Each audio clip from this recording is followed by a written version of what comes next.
Assalamualaikum warahmatullahi wabarakatuh. Saya Miftahul Jannah dengan NIM 21234040 dari Prodi Perpustakaan dan Ilmu Informasi. Saya akan menjelaskan secara singkat tentang manajemen dan fungsinya. Manajemen adalah suatu seni atau prinsip yang berkaitan dengan perorganisasian, seperti menyusun perencanaan, membangun organisasi dan pengorganisasiannya, pergerakan, serta pengendalian atau pengawasan. Manajemen merupakan suatu proses yang sistematis dalam pengorganisasian, sehingga dapat dilakukan pengendalian dan pengawasan untuk mencapai tujuan tertentu. Manajemen merupakan seni untuk melaksanakan dan mengatur. Hal tersebut yang mendasari manajemen sebagai seni mengelola dan mengatur agar tersusun secara rapi. Istilah manajemen biasanya diidentikan dengan dunia bisnis dan perkantoran. Manajemen sangat dibutuhkan agar tujuan pribadi atau organisasi bisa tercapai. Manajemen juga sangat diperlukan untuk mencapai efisiensi dan efektivitas suatu kerja organisasi. Adapun orang yang mengatur, merumuskan dan melaksanakan berbagai tindakan manajemen disebut manajer. Tujuan manajemen yaitu bisa menentukan suatu strategi yang efektif serta efisien untuk mencapai tujuan yang telah ditentukan, melakukan sebuah evaluasi kerja dan mengkaji ulang akan situasi yang akan terjadi, yang bertujuan untuk melakukan penyesuaian strategi jika terjadi hal-hal yang di luar strategi, mengatur dan menjaga kesehatan emosi, keuangan, dan semua sektor pada suatu perusahaan supaya perusahaan tersebut bisa mencapai profit yang maksimal, mengevaluasi dan meninjau kembali suatu kekuatan, kelemahan, peluang maupun ancaman yang ada dan sebagainya. Fungsi manajemen yaitu perencanaan. Perencanaan adalah rangkaian proses pemilihan atau penetapan tujuan organisasi dan penentu strategi yang dibutuhkan untuk mencapai tujuan. Dengan perencanaan dapat dilakukan penilaian alternatif dalam pengambilan keputusan agar mendapatkan pilihan yang terbaik di antara alternatif lainnya. Pengorganisasian. Pengorganisasian adalah rangkaian aktivitas pembagian tugas yang akan dikerjakan serta proses pengembangan struktur organisasi yang sesuai tujuan perusahaan. Tujuan pengorganisasian wajib dijalankan dengan baik agar dapat mengatur berbagai sumber daya manusia atau sumber daya lain. Dengan begitu, sumber daya di dalam perusahaan dapat berfungsi secara optimal dan mampu melaksanakan peran serta fungsi masing-masing dengan baik.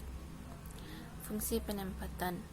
Di sini seorang pemimpin memiliki tugas menempatkan sumber daya yang tersedia sesuai dengan kebutuhan. Dengan demikian, proses pencapaian tujuan dapat dilakukan dengan lebih baik dan efisien. Pengarahan. Pengarahan yaitu suatu tindakan yang berupaya agar semua anggota kelompok dapat berusaha meraih tujuan yang sesuai dengan rencana manajerial serta usaha. Fungsi ini bertujuan mengarahkan atau mengendalikan agar pekerjaan makin efektif dan efisien. Pengawasan. Tujuan pengawasan adalah untuk menilai pekerjaan yang telah dilakukan oleh seluruh sumber daya manusia yang ada di suatu perusahaan.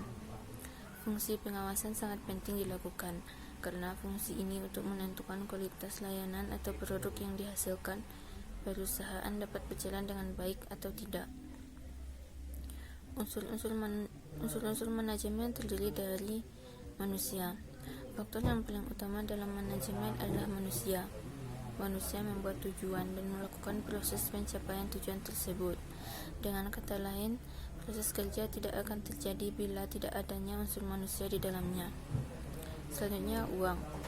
Selain manusia, uang juga merupakan unsur manajemen yang sangat berpengaruh, karena hasil kegiatan dapat diukur dari jumlah uang yang beredar di suatu perusahaan.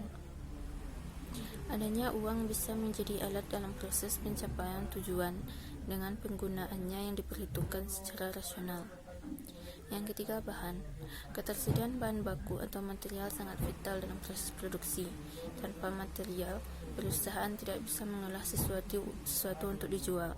Dibutuhkan tenaga ahli untuk mengolah bahan baku menjadi barang jadi atau setengah jadi. Sumber daya manusia dan bahan baku sangat berkaitan erat satu sama lain dan tidak bisa dipisahkan. Mesin sangat dibutuhkan manusia untuk melakukan pekerjaan yang sulit menjadi lebih mudah dan cepat. Penggunaan mesin akan meningkatkan hasil dan keuntungan, serta membuat proses kerja menjadi lebih efektif dan efisien. Selain efisien, tingkat kesalahan manusia atau human error dapat diminimalkan, namun dibutuhkan sumber daya yang andal dan bahan baku yang berkualitas untuk memperoleh hasil yang maksimal. Metode kerja dapat berjalan dengan efektif dan efisien bila dilakukan dengan metode yang tepat. Suatu metode kerja harus mempertimbangkan sasaran, fasilitas, waktu, uang, dan kegiatan bisnis. Selain itu, metode yang tepat dan baik juga harus dipahami oleh manusia yang menjalankannya. Selanjutnya, pasar. Konsumen atau pasar merupakan elemen yang sangat penting. Tanpa adanya pemasaran, barang tidak akan laku terjual. Hal itu dikarenakan tidak adanya permintaan yang bisa membuat produksi akan terhenti. Aktivitas perusahaan juga bisa vakum atau mengalami kekosongan. Sekian, Assalamualaikum warahmatullahi wabarakatuh.